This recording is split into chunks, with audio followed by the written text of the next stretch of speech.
बिस्मिल्लाहिर्रहमानिर्रहीम। Dear students, आज lecture number 26 में हम unit number 11 introduction to trigonometry का एक टॉपिक डिस्कस करेंगे जिसका नाम है trigonometric ratios of 30 degree, 45 degree and 60 degree. Students, इससे पहले हमने लेक्चर नंबर 25 में ट्रिग्नोमेट्रिक रेशोज़ को डिस्कस किया था कि ट्रिग्नोमेट्रिक रेशोज़ क्या होते हैं, और हमने ये जाना था कि वो तादाद में 6 होते हैं और ये ट्रिग्नोमेट्रिक रेशोज़ हम किसी भी राइट एंगल ट्रायंगल के लिए एक्यूट एंगल का मालूम करते हैं, जिसमें थीटा या फाई जो हमने डिस्कस किया था वो एक्यूट एंगल होता था। तो स्टूडेंट्स, आज हम 3 एक्यूट एंगल के लिए ट्रिग्नोमेट्रिक रेशोज़ की वैल्यू फाइंड करेंगे, ट्रिग्नोमेट्रिक रेशोज़ फाइंड करेंगे। और ये ट्रिग्नोमेट्रिक रेशोज़ हमारे 30 डिग्री, 45 डिग्री और 60 डिग्री, ये 3 एक्यूट एंगल के लिए 6 के 6 हर एंगल के लिए पता करेंगे। तो स्टूडेंट्स, सबसे पहले हमने पहला टॉपिक हमने जो कंसीडर किया है वो पहला एंगल यानी 30 डिग्री कंसीडर किया है। Trigonometric ratios of 30 degree. 30 degree के लिए हमने क्या किया, सबसे पहले हम ये बात जानते हैं कि ट्रिग्नोमेट्रिक रेशोज़ जो हैं वो राइट एंगल ट्रायंगल के लिए हम उनकी साइडों के दरमियान रेशो अगर कभी कंसीडर करते हैं तो वो राइट एंगल ट्रायंगल के लिए करते हैं।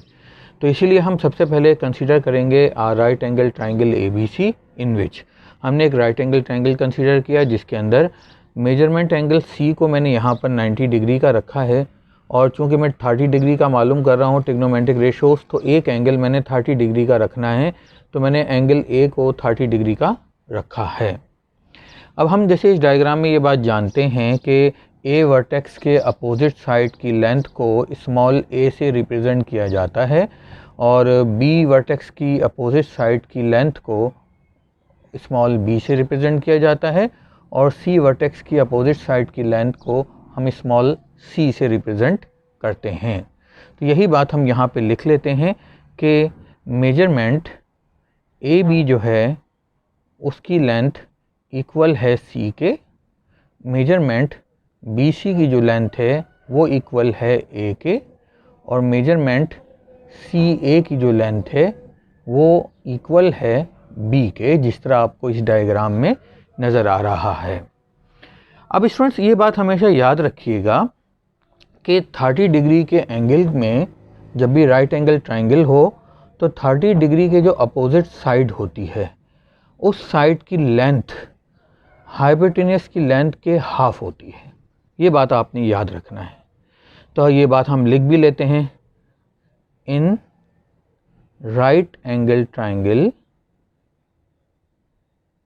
In right angle triangle length of the side opposite to 30 degree is half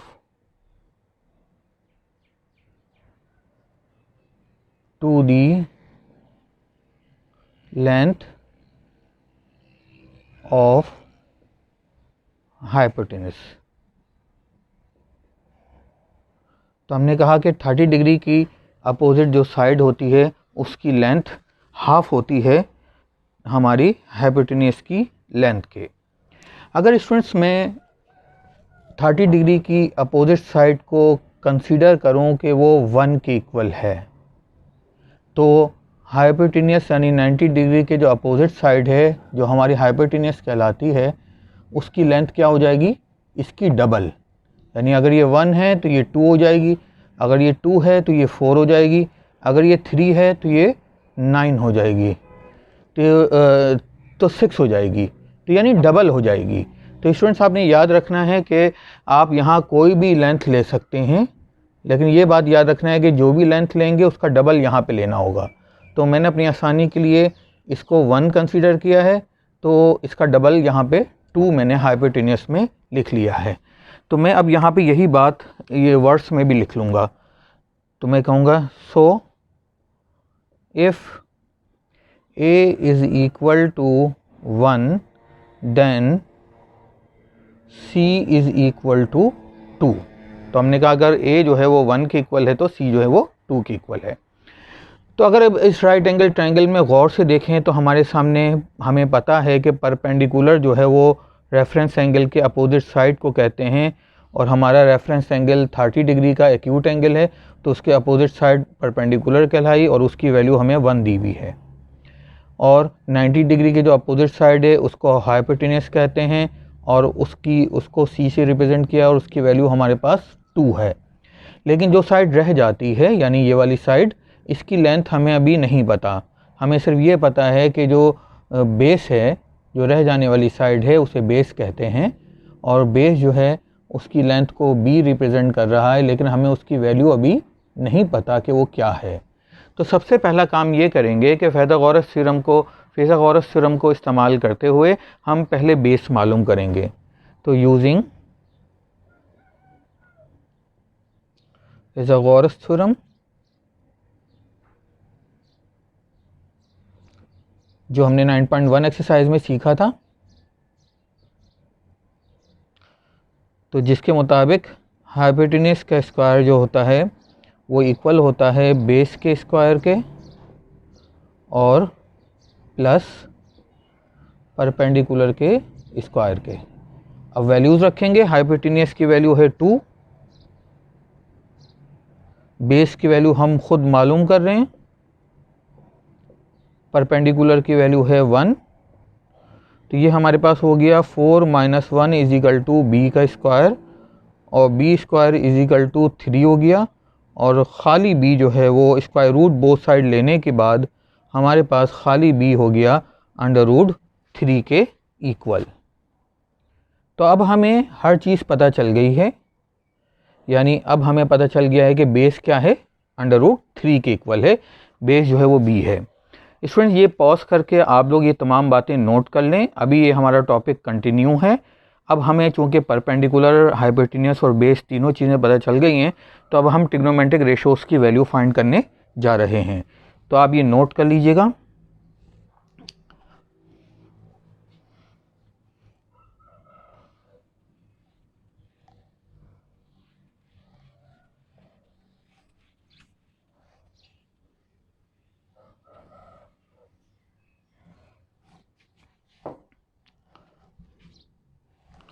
अब चूँकि हमें ये पता है कि परपेंडिकुलर जो A था वो 1 के इक्वल था, बेस अभी हमने ख़ुद मालूम कर लिया है वो B के इक्वल था, तो उसकी वैल्यू √3 अभी पता चली है, और हाइपोटेन्यूस हमें पता है कि वो इसका डबल था यानी 2 के इक्वल था। अब हम बाकी सब 6 के 6 ट्रिग्नोमेट्रिक रेशोज़ की वैल्यू फाइंड करने जा रहे हैं। तो सबसे पहले हम लिखेंगे साइन 30 डिग्री।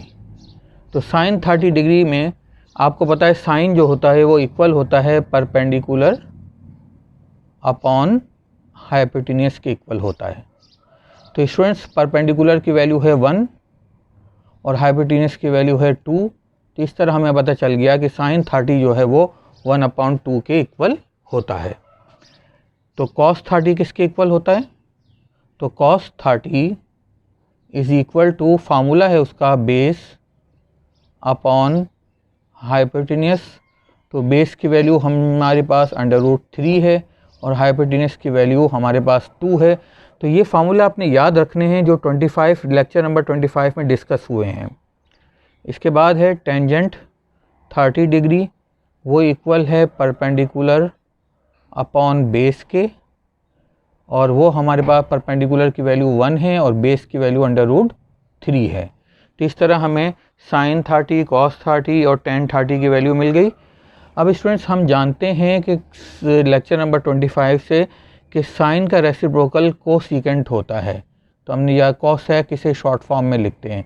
तो कॉसेक 30 जो है वो हम जानते हैं कि इसका रेसिप्रोकल है, यानी हाइपोटेन्यूस अपॉन परपेंडिकुलर।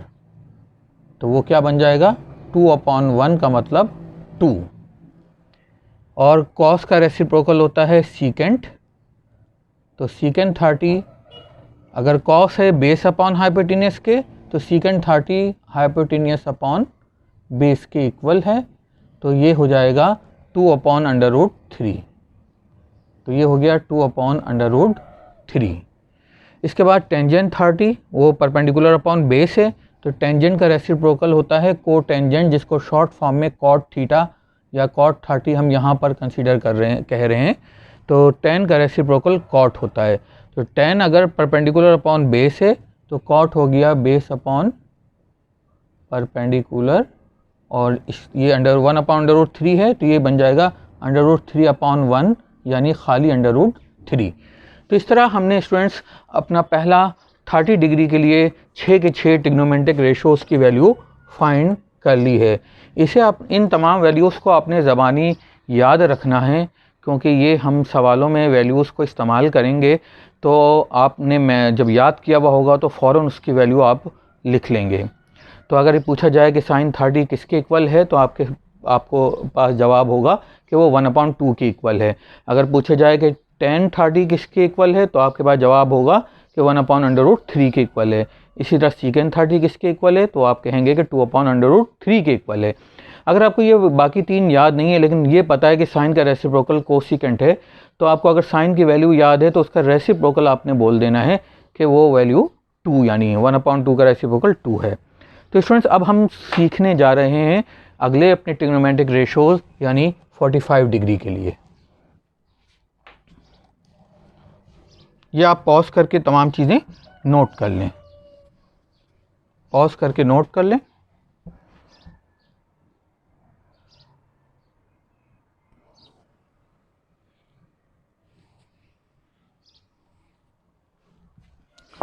अब हमारे पास सेकंड है 45 डिग्री का एंगल।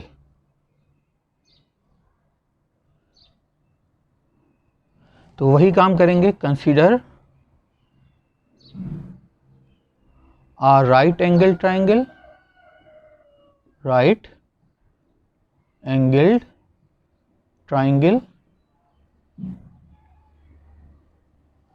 इन विच, जिसके अंदर पहली बात मेजरमेंट एंगल C जो है वो 90 डिग्री के इक्वल है और मेजरमेंट एंगल A अब की बार 45 डिग्री के इक्वल है। तो स्टूडेंट्स इसके मुताबिक हम डायग्राम पहले बना लेते हैं। तो देखिए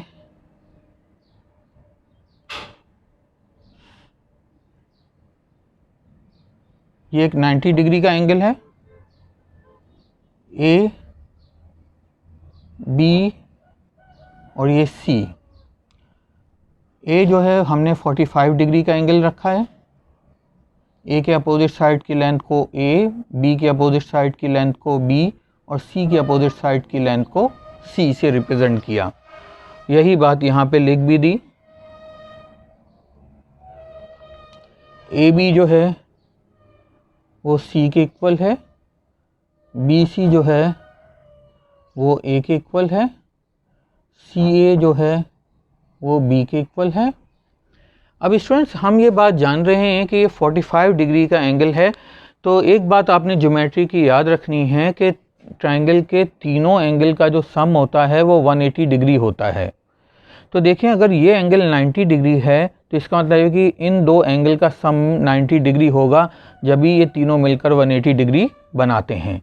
अगर ये एंगल 90 डिग्री है, ये एंगल 45 डिग्री है, तो ये वाला एंगल भी 45 डिग्री होगा, क्योंकि 45, 45, 90 और 90 प्लस 90 180 डिग्री बनते हैं।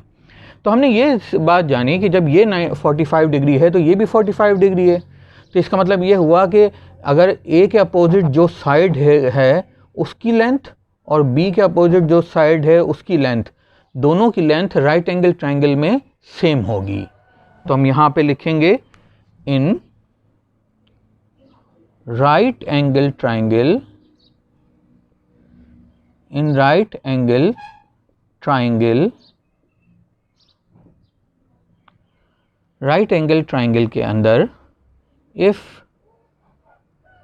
Side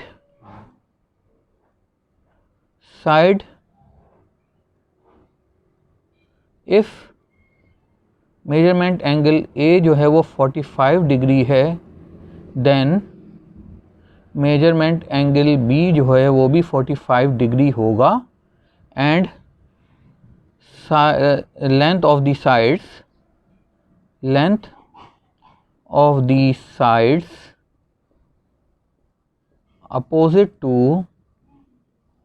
opposite to measurement angle A and measurement angle B are equal।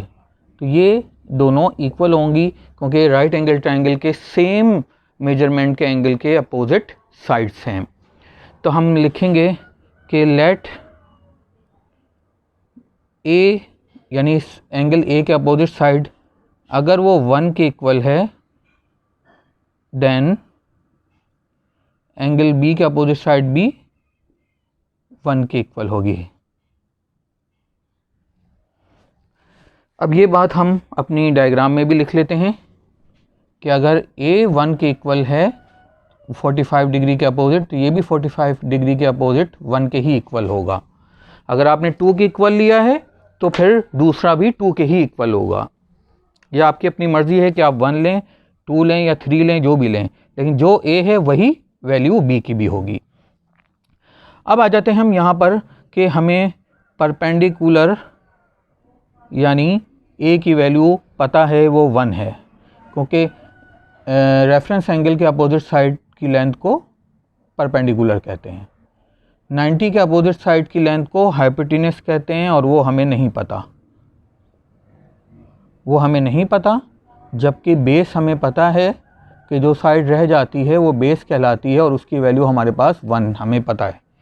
तो सबसे पहले हम पाइथागोरस थ्योरम की मदद से हाइपोटेन्यूस की वैल्यू मालूम करेंगे।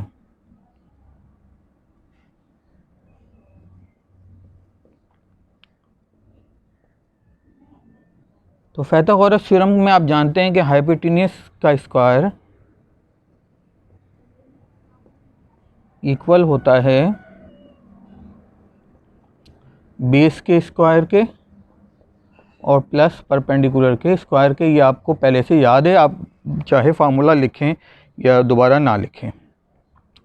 सी का स्क्वायर, 1 का स्क्वायर और 1 का स्क्वायर। तो सी स्क्वायर हो गया 2 के इक्वल और ख़ाली सी हो गया √2 के इक्वल। तो इस तरह हमने सी की वैल्यू मालूम कर ली कि वो सी जो है वो √2 के इक्वल है। तो अब हमें तीनों साइडों की लेंथ पता चल गई है, तो इसलिए अब हम तमाम 6 के 6 ट्रिग्नोमेट्रिक रेशोज़ की वैल्यू 45 डिग्री के लिए मालूम करते हैं। तो आप इसे पॉज करके नोट कर लें ताकि मैं इसे क्लियर करके अपनी अननोन वैल्यूज़ फाइंड कर सकूं।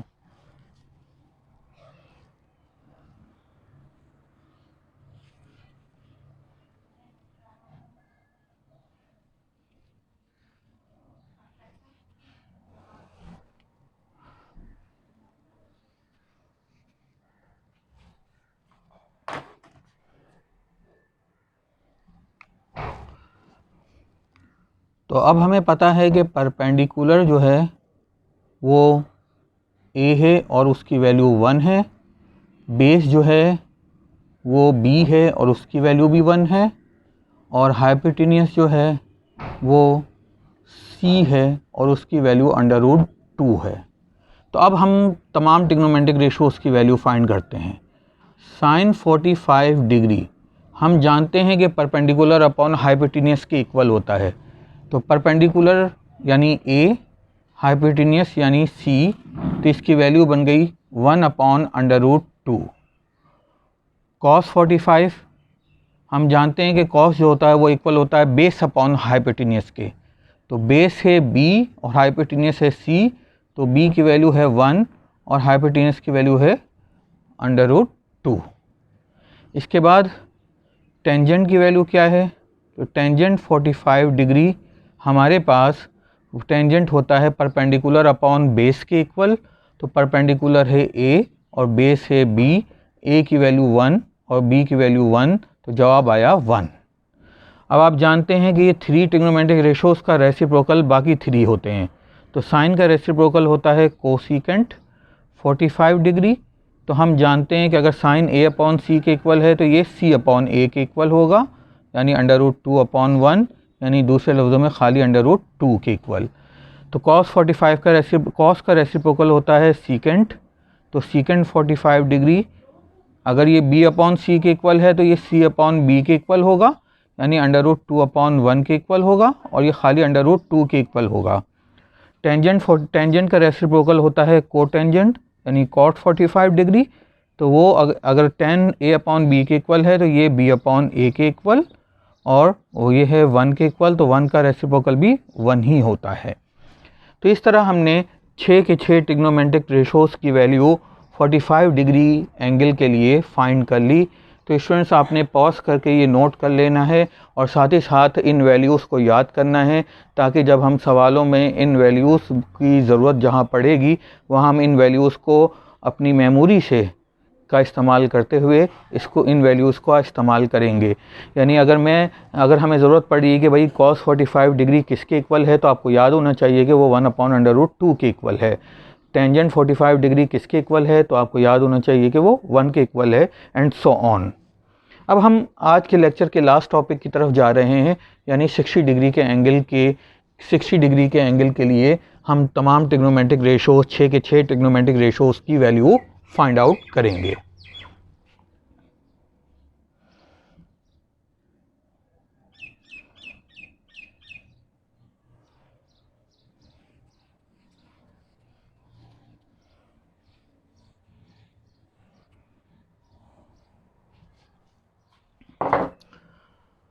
तो ये थर्ड है हमारे पास 60 डिग्री।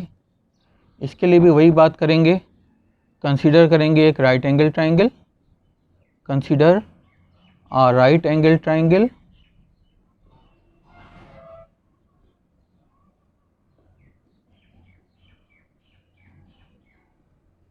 in which, जिसके अंदर मेजरमेंट एंगल A जो है वो मैंने कंसीडर किया है, मेजरमेंट एंगल C जो है वो 90 डिग्री का रखा है, ये आपने गौर से देख लिया, और मेजरमेंट एंगल A जो है वो अब की बार मैंने 60 डिग्री का कंसीडर किया है। अच्छा, इसके बाद मेजरमेंट AB साइड जो है वो किसके इक्वल होगी, BC साइड किसके इक्वल होगी, और CA साइड किसके इक्वल होगी, वो अभी हम डायग्राम में देखते हैं। हमने एक ट्राइंगल बनाया, राइट एंगल ट्राइंगल, जिसके इस वर्टेक्स को 90 डिग्री रखा, ये A है और ये B है। A जो वर्टेक्स है उसको 60 डिग्री रखा है। अब A की जो अपोजिट साइड है उसकी लेंथ को A कहेंगे, B के अपोजिट साइड की लेंथ को B कहेंगे, C के अपोजिट साइड की लेंथ को C कहेंगे। तो स्टूडेंट्स हम ये बात जान रहे हैं कि एक ट्राइंगल के तीनों एंगल का सम जो होता है वो 180 डिग्री होता है। अगर ये 90 है तो 90 में 60 प्लस किया जाए तो आपको पता है 150 बनते हैं, तो 180 में से 150 माइनस करें तो इसका मतलब ये कि 30 रह जाते हैं। तो हमने इससे पहले जब एंगल 30 डिग्री के एंगल के लिए हम बात कर रहे थे तो हमने ये देखा था कि अगर ये 1 है तो अगर इसके अपोजिट साइड की लेंथ 1 है तो हाइपोटेनस की लेंथ जो होती है वो डबल होती है। अब हम बात कर रहे हैं 60 डिग्री के एंगल की। तो स्टूडेंट्स याद रखें कि 60 डिग्री के जो अपोजिट एंगल होता है, अगर उसकी लेंथ 1 है तो B के अपोजिट एंगल की लेंथ उसकी हाफ हो जाएगी, यानी 1/2 किसी भी राइट एंगल ट्राइंगल के अंदर। तो स्टूडेंट्स इसी कॉन्सेप्ट को हम इस्तेमाल करते हुए बाकी ट्रिग्नोमेट्रिक रेशोज़ की वैल्यू को फाइंड आउट उसी तरह से करने जा रहे हैं। तो इसके लिए हमने क्या किया कि अगर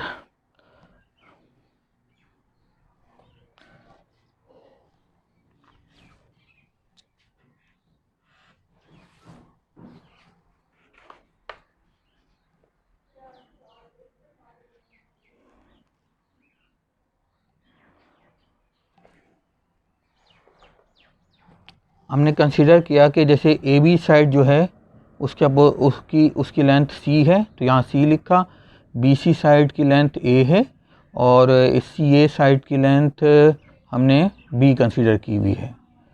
तो अब हम जानते हैं कि अगर हम साइड जो सी है यानी ए के अपोजिट जो साइड है उसकी लेंथ बी के अपोजिट साइड की लेंथ के हम कहेंगे कि वो अगर ये तो वैसे रफ ट्रायंगल बना हुआ है तो उसका हाफ होगी। तो ज़रा देखिए इसको, length in right angle triangle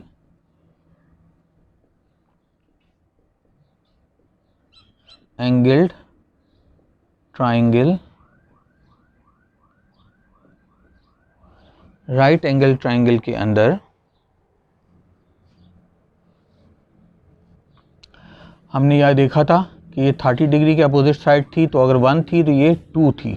तो अब ये देखते हैं इन राइट एंगल ट्रायंगल के अंदर side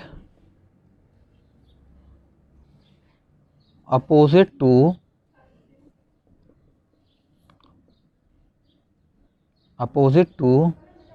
30 degree is half of hypotenuse. तो वो हाफ होती है हाइपोटेन्यूस की। तो स्टूडेंट्स आपने ये याद रखना है कि ये हमने जब 30 डिग्री का एंगल पता कर रहे थे, ये तो हमने ये उस वक्त बात कही थी, तो आपने उस वक्त की बात को याद रखना है, चाहे तो आप वो वैल्यूज़ को दोबारा इस्तेमाल कर सकते हैं। तो स्टूडेंट्स अब बात है किसी भी तरीके से हमने फाइंड आउट करनी है, और वो है ए की वैल्यू, बी की वैल्यू और सी की वैल्यू। तो हमें ये तो पता है कि 30 के अपोजिट जो साइड होती है उसका डबल हाइपोटेन्यूस होता है। तो हम कहेंगे कि if b is equal to 1 then c is equal to 2। We find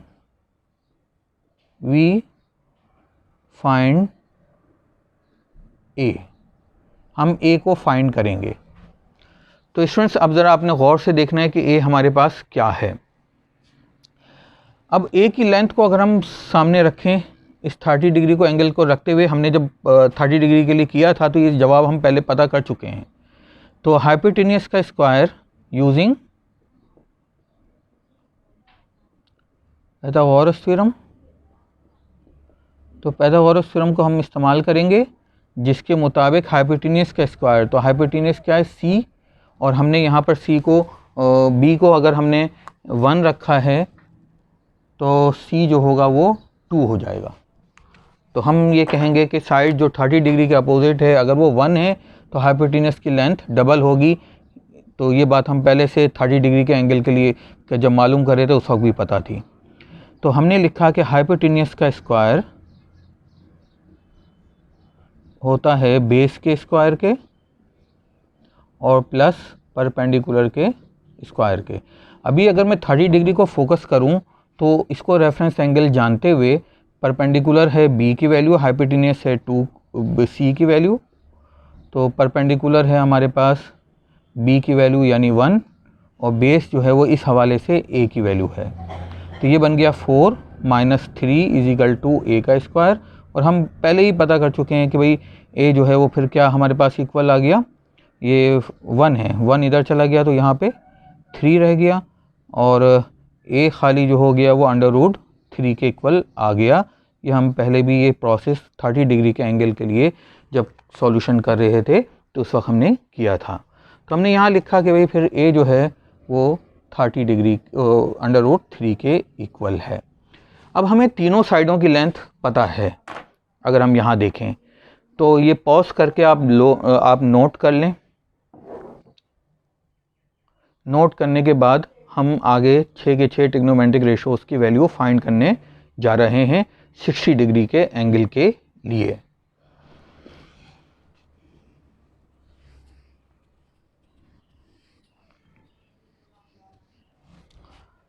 तो हम सब कुछ नोट कर चुके हैं अपनी डायग्राम के अंदर, तो इसको देख के लिखते हैं कि परपेंडिकुलर, अब आपने वैल्यूज सब पता चल गई हैं, तो आपने 60 डिग्री को रेफरेंस एंगल जानते हुए बात करनी है। तो 60 डिग्री के अपोजिट साइड की लेंथ को, रेफरेंस एंगल के अपोजिट साइड की लेंथ को परपेंडिकुलर कहते हैं, तो वो ए हो गया। 60 डिग्री के लिए ए जो है वो परपेंडिकुलर है। तो बेस फिर क्या हो गया जो, और हाइपोटेन्यूस क्या हो गया। तो आप जानते हैं कि हाइपोटेन्यूस होता है 90 के अपोजिट साइड, तो सी की वैल्यू 2 हो गई और बेस जो है वो बी यानी 1 के इक्वल हो गया। अब हम सारी ट्रिग्नोमेट्रिक रेशोज़ की वैल्यू फाइंड करेंगे। तो साइन 60 डिग्री हम जानते हैं कि परपेंडिकुलर अपॉन हाइपोटेन्यूस के इक्वल होता है, और परपेंडिकुलर यहाँ पे कौन है, √3, और हाइपोटेन्यूस यहाँ पे कौन है, वो 2 है। तो इसके बाद है cos 60 डिग्री, तो हम कहेंगे कि वो बेस अपॉन हाइपोटेन्यूस के इक्वल होता है। ये फार्मूला हमें याद है पहले से। तो बेस है 1 और हाइपोटेन्यूस है 2, तो ये 1/2 हो गया। टेंजेंट 60 डिग्री, तो 60 डिग्री के रेफरेंस एंगल को देखते हुए फार्मूला तो वही है परपेंडिकुलर अपॉन बेस, और वो हमारे पास इक्वल है, परपेंडिकुलर है √3 के और बेस है हमारे पास 1 के, तो ये √3 के ही इक्वल हुआ। अब हम जानते हैं कि साइन का रेसिप्रोकल कोसिकेंट होता है, तो कोसिकेंट 60 डिग्री जो है वो साइन की वैल्यू का अपोजिट होगी, यानी 2/√3 होगी। हम जानते हैं कि कॉस का रेसिप्रोकल सीकेंट होता है, तो अगर कॉस की वैल्यू 1/2 है तो सीकेंट की वैल्यू 2/1 यानी 2 होगी। और हम जानते हैं कि टेन का रेसिप्रोकल कॉट होता है, तो कॉट 60 डिग्री की वैल्यू टेन की वैल्यू के रेसिप्रोकल होगी। अगर टेन की वैल्यू √3 है, टेन 60 की वैल्यू √3 है, तो कॉट 60 की वैल्यू इसका रेसिप्रोकल यानी 1/√3 होगी। तो इस तरह से हमने 60 डिग्री के एंगल के लिए अपने 6 के 6 तमाम ट्रिग्नोमेट्रिक रेशोज़ की वैल्यू को फाइंड आउट कर लिया। ये वैल्यूज़ आपने ज़बानी याद करनी हैं, ताकि सवालों में जहाँ पे ज़रूरत पड़ेगी वहाँ पर आप इसको अपनी मेमोरी को यूज़ करते हुए इन वैल्यूज़ को लिखेंगे। अब स्टूडेंट्स यहाँ पे आके आप पॉज करके ये तमाम नोट कर लें। अब मैं आपको एक टेक्निक बता रहा हूँ, एक हिंट दे रहा हूँ कि 30 डिग्री, 45 डिग्री और 60 डिग्री की वैल्यूज़ का टेबल आप कैसे बनाएंगे। यानी ये एक तरीके से आप यूँ समझ लें कि याद करने का एक तरीका है, और मतलब एक वैल्यूज़ का टेबल बनाने का एक हिंट है। तो कोई ये फार्मूला नहीं है, बस एक हिंट है जो आपको वैल्यूज़ याद करने में मदद देगी। तो ये नोट करने के बाद मैं आपको ये समझाने जा रहा हूँ।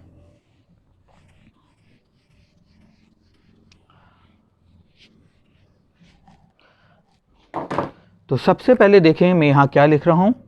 सबसे पहले लिख रहा हूँ ट्रिग्नोमेट्रिक रेशोज़,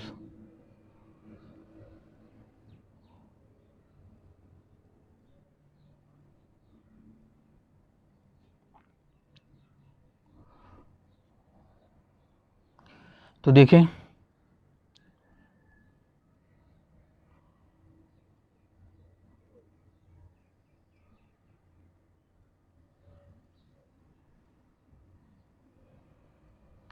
पहला है 30 डिग्री, दूसरा है 45 डिग्री और तीसरा है 60 डिग्री। अब तक हमने जितने भी पढ़े हैं उनका यहाँ पे मैं समरी एक तरीके से लिख रहा हूँ, और आपने ये हिंट याद रखनी है। तो आप कोई भी वैल्यूज़ भूल जाएंगे तो सेकंडों में ये टेबल बना के वो वैल्यूज़ दोबारा से लिख सकते हैं।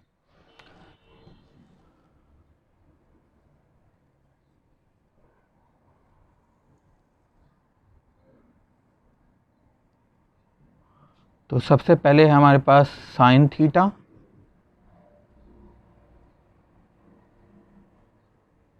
फिर हमारे पास है कॉस थीटा, फिर हमारे पास है टेंजेंट थीटा, फिर साइन का रेसिप्रोकल कोसिकेंट होता है। तो इसी तरतीब से आपने लिखना है। ये टेबल तैयार कर रहे हैं अपनी एक हिंट के ज़रिए, एक टेक्निक के ज़रिए। फिर कॉस का रेसिप्रोकल सीकेंट होता है, तो इसी तरतीब से हमने लिखा। टेन का रेसिप्रोकल कोटेंजेंट यानी कॉट थीटा होता है, तो ये छठा ट्रिग्नोमेट्रिक रेशो आ गया। तो इस तरह टोटल 6 ट्रिग्नोमेट्रिक रेशोज़ होते हैं जो आपके सामने टेबल में हमने सेकंड कॉलम के अंदर लिख लिए हैं।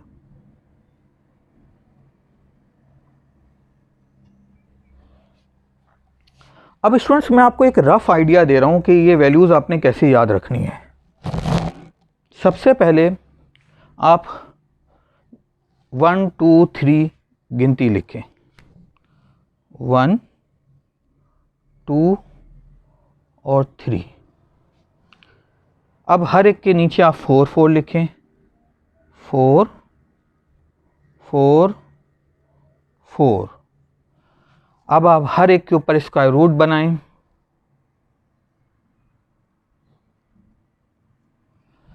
अब स्क्वायर रूट के अंदर अगर सॉल्यूशन हो रहा है तो वो करें। तो ये क्या बना सॉल्यूशन 1/2, ये क्या बना 1/√2 और ये क्या बना √3/4। ये आपके सामने बन गया। तो अब आप इस टेबल को फिल करने की तरफ आ जाएं। ये आपकी पहली लाइन है, ये 2 होगा, √4 जो है वो 2 है। अब इस टेक्निक से जो हमने लिखा है ये दरअसल हमने साइन की वैल्यू सारी लिख ली है। वो क्या है 1/2 पहला, 1/√2 ये दूसरा और ये 1/√3/2 तीसरा। ठीक है स्टूडेंट्स, तो ये जो टेक्निक हमने यूज़ की है याद करने के लिए वो दरअसल साइन की वैल्यू पता चली है 30 डिग्री, 45 डिग्री और 60 डिग्री के लिए। अब बस ये पहली लाइन लिख ली तो सारी लाइन आप खुद ब खुद लिख सकते हैं। देखें किस तरह। अब ये जो आखिरी है वो पहले लिख दें, फिर ये आ जाएगा, फिर ये आ जाएगा। तो देखें हमने इसमें क्या किया है, पहली लाइन लिखने के बाद आखिर से शुरू किया है। जो 60 जो आखिरी था वो इसका पहला बन गया, मिडिल वाला मिडिल ही रहा और जो पहला था वो इसका आखिरी बन गया। अब स्टूडेंट्स आपने ये वाली लाइन है ना, ये ब्लैक कलर की जो लाइन नज़र आ रही है इसको समझें कि ये अपॉन है या डिवीज़न की साइन है।